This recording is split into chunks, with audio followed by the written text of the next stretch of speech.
service in Detroit. Pontiac has issued a severe thunderstorm warning for Monroe County in southeastern Michigan until 7:30 p.m.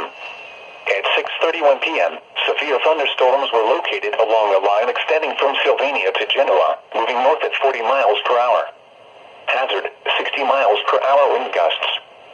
Source, radar indicated. Impact, expects damage to roofs, siding, and trees. Severe thunderstorms will be near Ottawa Lake and Lambertville around 6:35 p.m. Temperance around 6:40 p.m.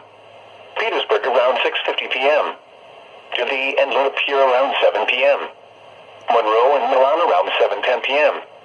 Maybe around 7:20 p.m. Carlton around 7:25 p.m. Other locations impacted by these severe thunderstorms include Newport, Cone, Estral Beach, Erie, South Rockwood, Woodland Beach, Stony Point, Bowles Harbor, Sylvania, and Azalea.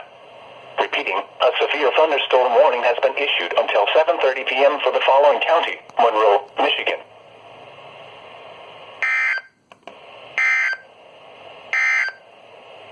A severe thunderstorm